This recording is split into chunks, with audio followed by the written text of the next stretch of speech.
The reservation at Le Bernardin was for 7:30 p.m., and I arrived 15 minutes early, just as I'd been taught growing up in the Thompson household.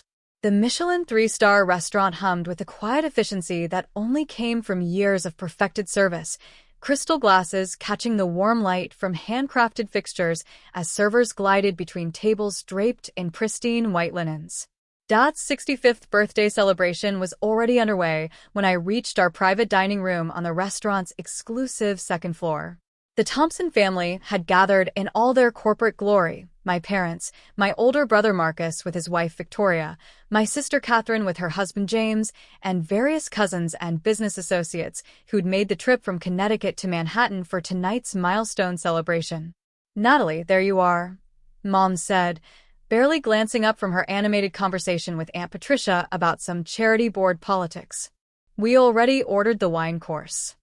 "Happy birthday, Dad," I said quietly, taking the empty seat at the far end of the table. "Thank you, sweetheart," Dad replied warmly, though his attention quickly returned to Marcus, who was regaling the table with stories about his latest corporate acquisition through Thompson Industries. I'd taken the subway here from my small apartment in Brooklyn, a journey that had taken 45 minutes and cost $2.75. Meanwhile, my family had arrived in hired cars and private drivers, their combined transportation costs for tonight probably exceeding my monthly grocery budget. To them, I was Natalie Thompson, the family underachiever who'd walked away from a promising career in corporate law to pursue what they called artsy restaurant fantasies.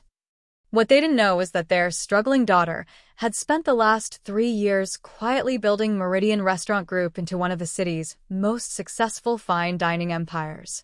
"So, Natalie," Victoria said, her diamond tennis bracelet catching the light as she gestured with her wine glass, "still working in that little cafe in Brooklyn?" "Something like that," I replied, taking a sip of water. "You know," Marcus chimed in, loosening his Hermes tie, "my firm is always looking for paralegals. The work isn't glamorous, but it pays well. Better than waiting tables." I nodded politely. I appreciate the thought. Dad, founder and CEO of Thompson Industries, looked at me with a mixture of love and disappointment I'd grown accustomed to over the past 3 years. "Natalie, you're 31 years old. When are you going to stop playing restaurant and accept that this culinary dream isn't working out?" "It's working out fine, Dad." "Fine." Catherine laughed, adjusting her Cartier watch. "Sweetheart, you're barely scraping by. Look around. This is what success looks like." She gestured at the opulent dining room, the impeccable service, the carefully curated art collection adorning the walls. Le Bernardin represented the pinnacle of fine dining excellence, a place where reservation waiting lists stretched months into the future and a single dinner could cost more than most people's weekly salary. "When I was your age," James added, "I was already a junior partner at my law firm. You can't stay in entry-level positions forever." The word stung, but I kept my expression neutral. They had no idea that the entry-level position they mocked had evolved into owning Le Bernardin itself, along with 4 other restaurants that collectively generated over $47 million annually. The irony wasn't lost on me. While they'd spent the last 3 years dismissing my career as playing restaurant, I'd been systematically acquiring some of the city's most prestigious dining establishments. What started as working double shifts to learn every aspect of restaurant operations had evolved into building a culinary empire that employed over 600 people. "You know what your problem is, Natalie?" Marcus said, his voice taking on the condescending tone he'd perfected during his Harvard MBA program. "You lack ambition. You're content with mediocrity." "I'm quite content with what I've built," I said quietly. "Built?" Victoria laughed. "What have you built? You work for other people in other people's restaurants." As if on cue, our server approached, Henri, the restaurant's head sommelier, who'd worked at Le Bernardin for 8 years and had become one of my most trusted team members. "Good evening, Miss Thompson," Henri said with the subtle nod we'd practiced. To my family, it would appear as standard professional courtesy. "I trust everything is meeting your expectations this evening?" "Everything is perfect, Henri. Please give my compliments to Chef Bernardin on tonight's menu." "Of course, madam." After Henri left, Marcus shook his head. "See? That's your problem right there. You're trying to impress servers instead of focusing on real career advancement. Actually, I was being polite to someone who's excellent at their job. Politeness won't pay your bills, Natalie, Dad said. You need to think practically about your future. The conversation continued through the appetizer course, seared foie gras with black truffle that cost $85 per serving. My family discussed their latest stock portfolios, real estate investments, and business deals while I listened quietly, thinking about the quarterly reports I'd reviewed earlier that day. Meridian Restaurant Group's Q3 numbers had been exceptional. Le Bernardin alone had generated $12.3 million in revenue, while our other properties, Oriole, Daniel, 11 Madison Park, and The Modern, had each exceeded projections. The combined portfolio was valued at approximately $180 million, making me one of the youngest restaurant moguls in Manhattan. The thing about fine dining, Marcus was explaining to his cousin Robert, is that it's an exclusive world. You need serious capital, industry connections, and business acumen to succeed at this level. He gestured around the dining room with the confidence of someone who'd never worked a single day in the service industry. Places like this don't just happen, he continued. They require millions in investment, relationships with the right suppliers, access to top culinary talent. It's not something you can just stumble into. I smiled at the irony. Marcus was lecturing the table about restaurant ownership while sitting in a restaurant I'd purchased for $23 million 2 years ago. Natalie could never afford to eat at a place like this on her own, Victoria added with false sympathy. We're just glad she can experience fine dining through family events. The comment hit particularly hard because it contained a grain of truth. 3 years ago, before I'd built my empire, I couldn't have afforded Le Bernardin's prices. But that was before I'd learned that success in the restaurant industry wasn't about having money to eat at expensive places, but about understanding every detail of what made those places exceptional. You know what I find fascinating about Le Bernardin? I said, setting down my fork. What's that? Dad asked. The business model. The way they've maintained 3 Michelin stars for over 15 years while still generating substantial profits. It's a masterclass in operational excellence.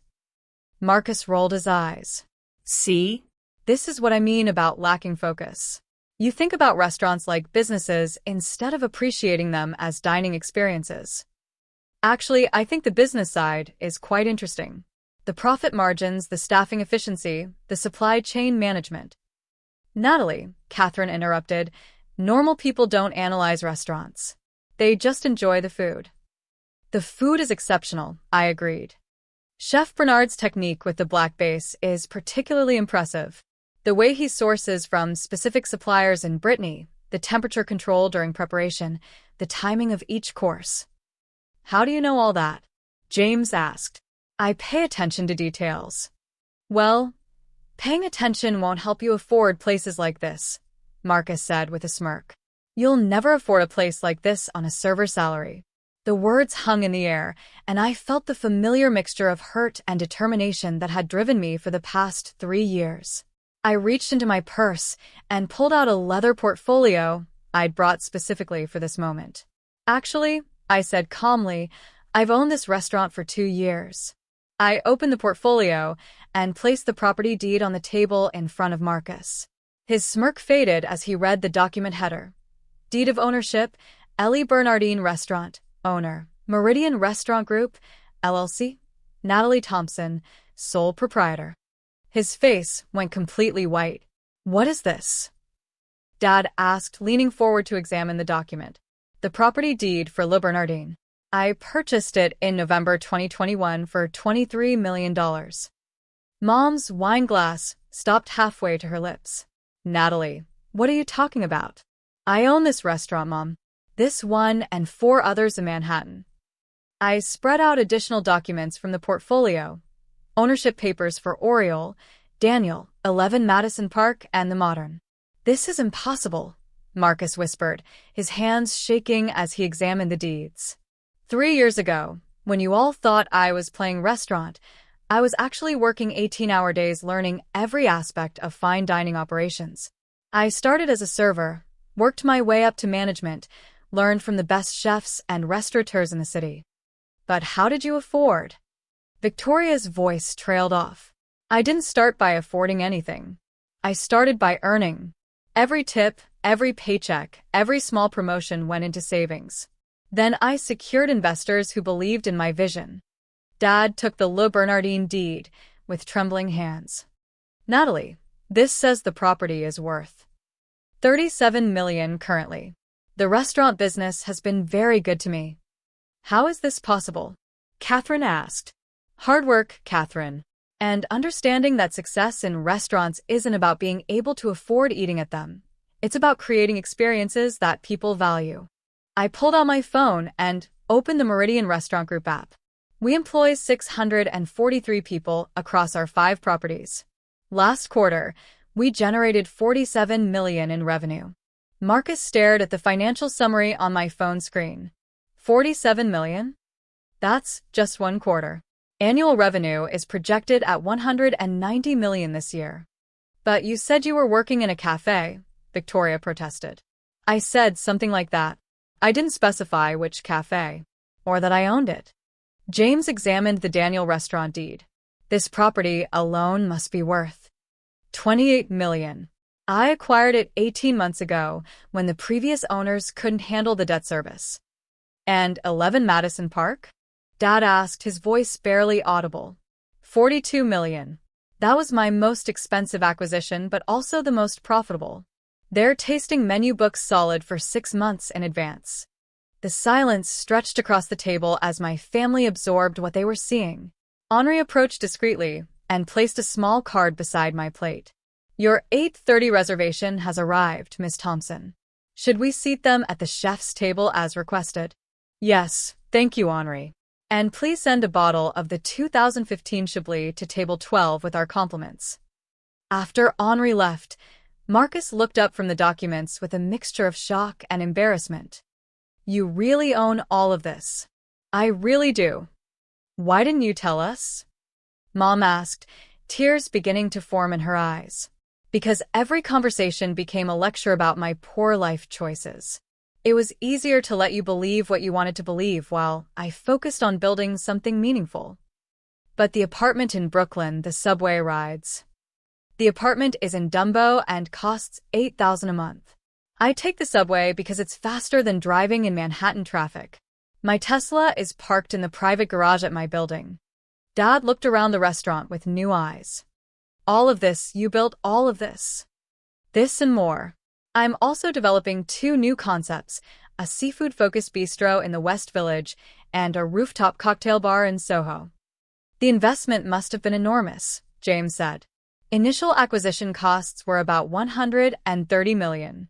I secured financing through a combination of private investors and bank loans, backed by detailed business plans and proven operational experience. Private investors? Catherine asked. People who understood the value of Manhattan fine dining real estate and my track record of operational improvements.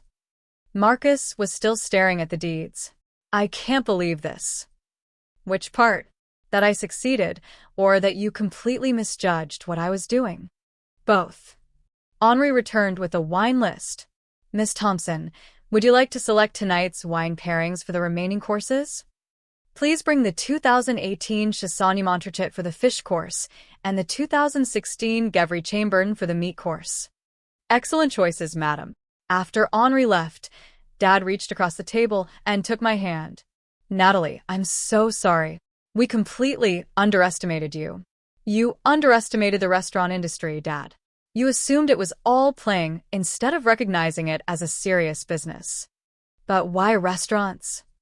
Mom asked. You could have done anything. Because I love creating experiences that bring people joy. Because I love the complexity of managing multiple moving parts to create something perfect. Because I believe food brings people together. I gestured around the dining room, where couples celebrated anniversaries, families marked milestones, and business deals were negotiated over carefully crafted meals. Every night, we create memories for our guests. Marriage proposals, birthday celebrations, business successes. We're part of the most important moments in people's lives. And it's profitable? Marcus asked, his business training overriding his shock. Extremely. Fine dining in Manhattan, when done correctly, has exceptional profit margins. The key is operational efficiency, supplier relationships, and maintaining consistent quality. Victoria was reading the 11 Madison Park documents. It says here you increased revenue by 30% in the first year. We streamlined operations, updated the wine program, and enhanced the tasting menu. Small improvements that made significant financial differences. What about staff? How do you manage 600 employees? Catherine asked. By treating them well. Fair wages, comprehensive benefits, opportunities for advancement. Happy employees create better guest experiences, which drives revenue. Dad was still examining the Bernardin deed. I'm so proud of you, sweetheart. And so sorry we didn't see what you were building. Thank you, Dad. Can you forgive us for doubting you? I looked around the table at my family, the same people who dismissed my dreams 3 years ago, but who now looked at me with newfound respect and admiration. There's nothing to forgive. You couldn't see my vision because I hadn't built it yet. But now that it exists, I hope you'll support it. How can we support you? Mom asked. By understanding that success comes in many forms. By recognizing that building something meaningful takes time and dedication. Marcus finally looked up from the documents. Natalie, I owe you an apology. I was completely wrong about your choices. Thank you, Marcus. Do you need any help? Legal assistance, business consultation? I smiled. Actually, I've been considering acquiring a restaurant in Hartford. If you know any good corporate lawyers. He laughed, and for the first time in 3 years, it felt genuine rather than condescending. As dessert arrived, a chocolate soufflé that Chef Bernard had prepared personally, Dad raised his glass. To Natalie, who built something beautiful while we weren't paying attention. We're sorry we missed the journey, but we're grateful to be part of celebrating the destination. The toast was accompanied by applause from surrounding tables, and I realized that several regular guests had recognized the significance of the moment. Later, as we prepared to leave, Henri approached with the evening's final surprise. Miss Thompson, Chef Bernard would like to present tonight's bill. He handed me a leather portfolio containing the check for our 9-person dinner.